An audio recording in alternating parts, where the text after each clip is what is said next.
welcome to today's episode of Tomorrow's Leader, where we dive deep on all things leader related to leading yourself and leading others. I'm John Laurito, your host. And yes, if you're watching me on YouTube, you notice something. I'm sporting a brand new haircut. Yes, I am. I feel great. I feel really great. It's always a really uncomfortable thing to try a new person. And this was a new hair cutter person, stylist. It's not a stylist, not a barber. She's a hair specialist. It's always tough switching. I hate it, honestly. It's like switching a doctor. It's just so much discomfort because you're taking a big leap of faith. I've had really, as everybody has, some really bad haircuts over the years. So in any event, I was really uncomfortable. I'm happy with the result. So now I'll go back to her. But I want to talk about what made me switch my longtime hair guy and go try somebody else and go out of my comfort zone in the first place. And that's really what it came down to, is I hit my tipping point. This guy was great, is a great guy, really good guy. I look forward to seeing him, talking with him and everything like that. But God, he was all over the place with his schedule. And my brother-in-law went to him as well. And it was always late for his appointments. And sometimes it was only a couple minutes. Other times it would be 10, 15, 20, 25, 30, whatever the case may be. I'm like, I don't get this. And when you have a half an hour haircut, which was, or whatever, 20 minutes, and you got a half an hour. I got a super busy day, as does everybody. I got time for a haircut. I got a little bit of time to get a haircut. I don't want to be sitting in there when you tell me my appointment's at 10. I don't want to wait till 10:30 or 10:20. I don't have that flexibility. I've got time to go visit you and leave and go back and have meetings and stuff. So I just hit my tipping point. I came in one morning recently, and it was 10:30 appointment, and she's like, can you have a seat? And 10:40 goes by, 10:45. I'm like, you know what? And no acknowledgement, nothing. I'm like, I'm out of here. That's it. And I just told her, I said, I don't have time. I've got to leave. And she said, okay, I'll get you on the books. I said, no, don't even worry about it. And nothing, no apology, nothing. And I just left. And I'm like, okay, I'm going to go somewhere else. Super uncomfortable to go try somebody else because I really liked the haircuts he gave me, but it's just not a respect for my time. It drives me nuts when people are late for stuff. And you may have heard me tell the story. I used to be that guy. I used to be the guy that was late for everything. I literally remember, this was way back in the day. This was when I was my first job out of school. You think okay, I'm going to be super disciplined. I had to be there at 9 o'clock in the morning. I'm sorry. We had training classes that started at 9 o'clock in the morning. I lived 15 minutes away from the office, and I would wake up at 8:30 in the morning, and I would somehow think I had enough time to jump in the shower, get dressed, eat breakfast or whatever, and drive and make it in time for the 9 o'clock class. I never did. I was always late. I was that guy who was habitually late. And I think back and I'm like, you know what? That was something I just conditioned myself. I basically said to myself, without really acknowledging it, that it's okay for me to be late all the time and make other people wait, or just be that guy that never showed up on time for things. Even if it was a group meeting that didn't wait for me, I felt like it was okay.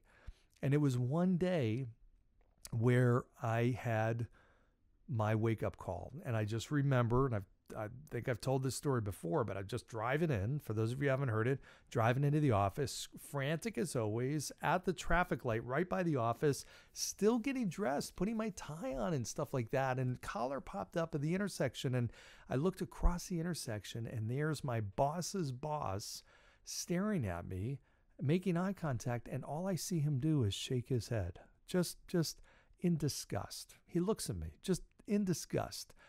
And that moment, honestly, was the tipping point. It was the enough is enough moment.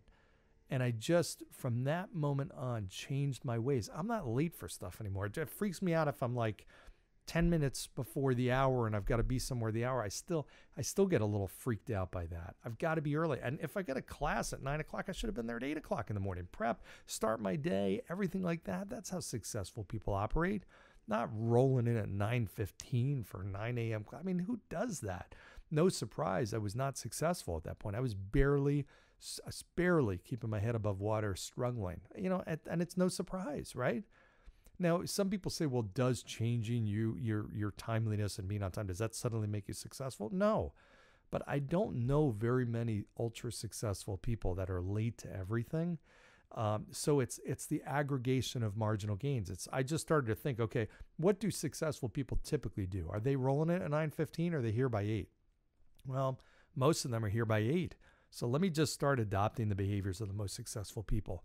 And that's ultimately what started turning around my career. But I've never been that late guy since. That day, which was back probably in 1995, that was the last time I was late. That was it. It ended just like that. That moment, it was a decision. And what I find is there is a tipping point for you. That day I was sitting in there waiting 15 minutes for my guy to come out and cut my hair. It was my tipping point. I'm done. I made a decision. I'd rather be uncomfortable making a change than put up with this. So this applies in all different kinds of ways. I mean, you can think about, for my career, I told you I was in this nice, cushy, secure corporate job. I made a decision to finally start my own business and do what I'm doing right now because of waking up on a Sunday morning, opening my eyes and dreading the fact that it was Sunday. And the reason was because it was one day closer to Monday. What? That doesn't make any sense. And I know I'm talking to a lot of you out there faced with that whole thing. That's time to make a change. That's no way to live life where your weekends you hate because they're one day closer to the work. I mean, just what is the sense of that? You're in the wrong thing. That for me was my wake-up call. That was the pivot. That was the tipping point for me. And I knew I had wanted to do this so badly. So that was the passion drawing me toward this. But that just helped me with the timing. I knew I was going to do it eventually, but that helped me figure out the timing that, listen, I can't do this. This is just crazy. The longer I wait, the less time, the longer I have to wait to help people and do the things that I'm doing right now. I mean, that doesn't make any sense. And I'm not having fun. So why not do what you're passionate about and the things that you wake up every single morning and you love and you feel great? And that's my life now. My whole life has changed because that Sunday morning I woke up and I'm like, no, it's time. And it was unbelievable. Listen to episode number, I think it's 100. And I go through the whole story, which is a really cool story about how I made the change. I'm pretty sure it's episode 100. It was either 100 or 200, but I think it's 100. Go back and listen to it. Cool stuff. So I ask you, what is your tipping point? What's the thing that my son told me one day, I was getting fat. I think he's ready to tell me that again. But anyways, now I'm 51. This was when I was 30 something, 8. And he's like, your gut's getting big, Dad. What's the deal? And that was all I needed to hear.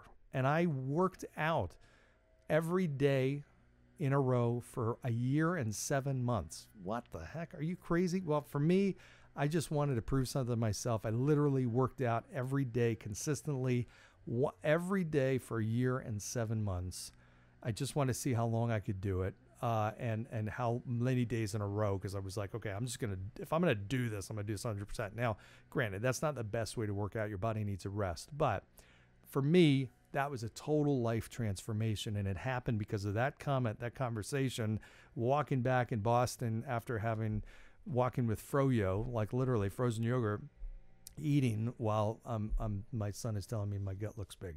So in any event, there's something there I know that you want to do. There's something there that you want to drive your organization to do, that you're trying to influence other people to do.